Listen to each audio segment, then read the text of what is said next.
Assalamualaikum warahmatullahi wabarakatuh. Kami dari kelompok 5 ingin mempresentasikan hasil kerja kelompok kami, yaitu berkaitan dengan materi pesawat sederhana. Namun sebelum itu, izinkan saya untuk memperkenalkan anggota kelompok kami.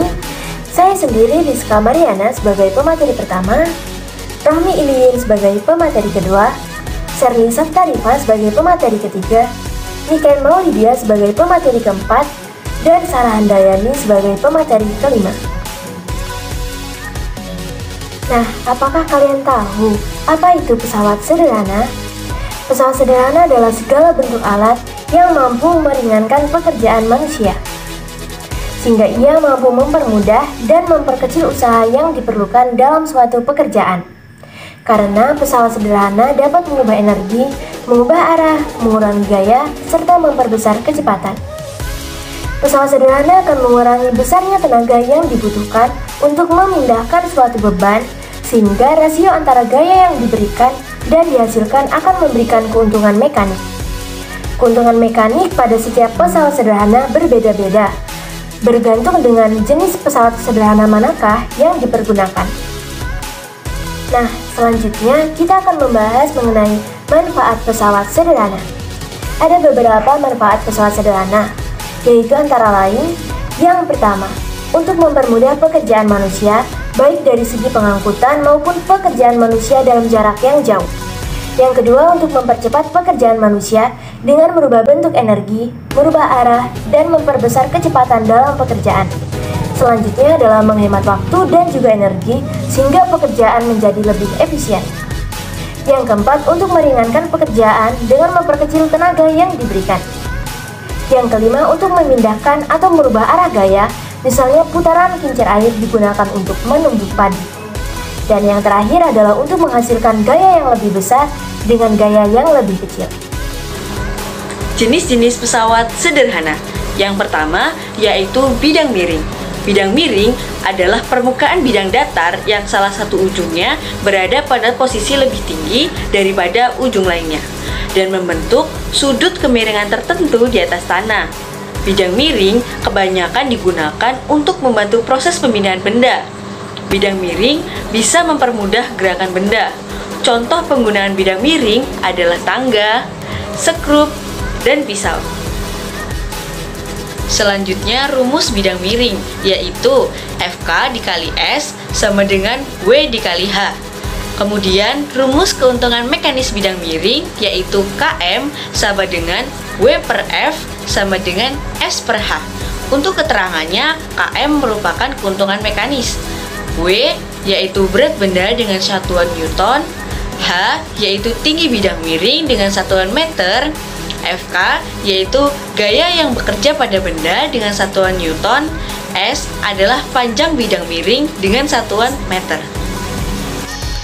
Di sini saya akan menjelaskan mengenai materi tuas atau pengungkit. Dalam ilmu fisika, tuas atau pengungkit adalah pesawat sederhana yang terdiri dari sebuah batangan kokoh yang dapat berputar mengelilingi sebuah titik. Alat ini sering difungsikan sebagai alat bantu untuk mengangkat, memindahkan, atau mencongkel barang dan benda. Dengan tuas atau pengungkit, maka proses pemindahan barang membutuhkan energi yang lebih sedikit dibandingkan tanpa menggunakan tuas atau pengungkit. Berikut ini merupakan gambar skema sederhana sebuah tuas atau pengungkit. Tuas atau pengungkit memiliki 3 bagian utama, yaitu yang pertama titik kuasa.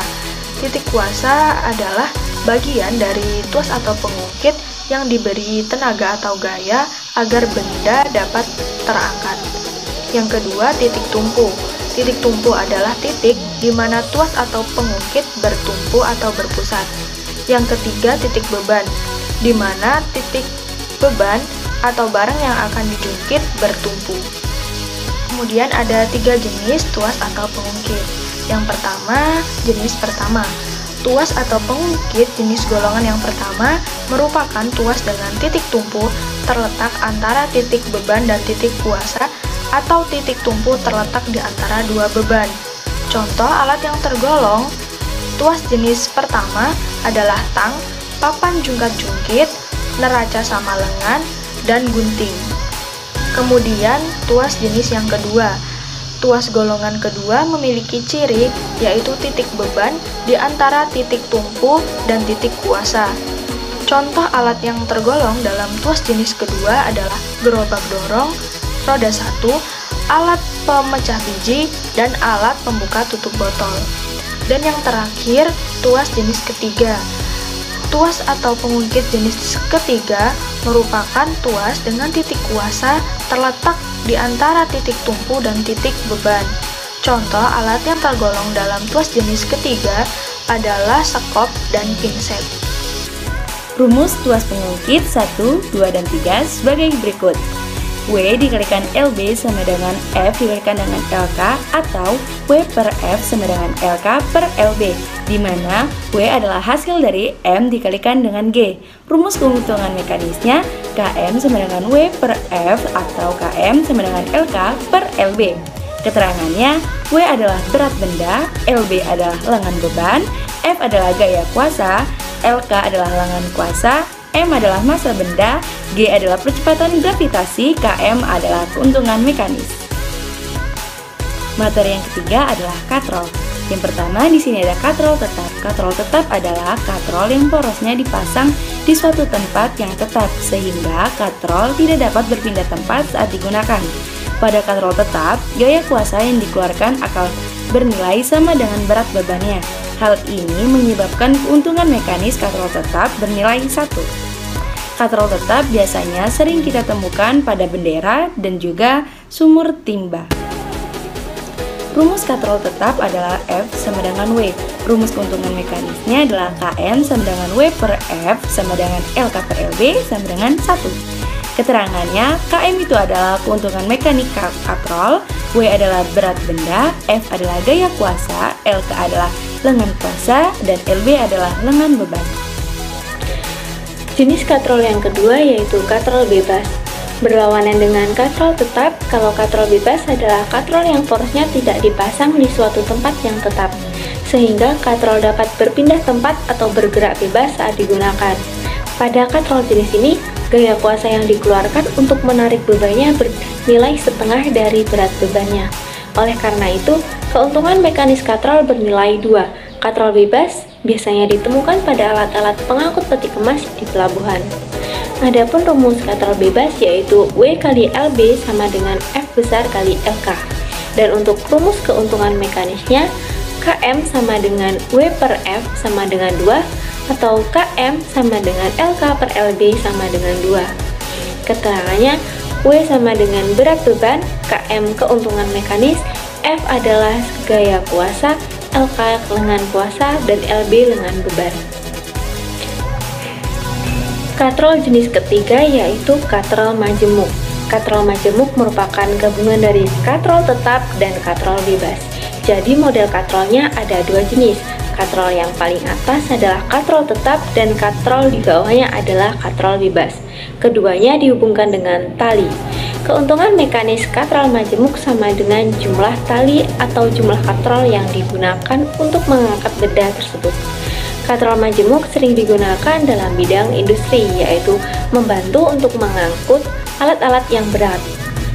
Adapun rumus katrol majemuk yaitu W sama dengan 2 kali F besar kali N kecil. Dan untuk rumus keuntungan mekanisnya yaitu KM sama dengan W besar per F besar sama dengan N kecil. Keterangannya, W sama dengan beban, F besar sama dengan kuasa, dan N kecil banyaknya katrol tiap blok. Jenis pesawat sederhana yang keempat yaitu roda dan poros. Roda berporos adalah roda yang dihubungkan dengan sebuah poros yang dapat berputar bersama-sama, berfungsi untuk memudahkan gerak, meningkatkan kecepatan, dan memperbesar gaya. Prinsip kerja roda berporos adalah gaya kuasa biasanya bekerja pada roda yang besar dan gaya beban bekerja pada roda yang lebih kecil. Umumnya, roda berporos dapat digunakan untuk sarana transportasi seperti gerobak, sepeda, dan mobil untuk keperluan angkut-mengangkut.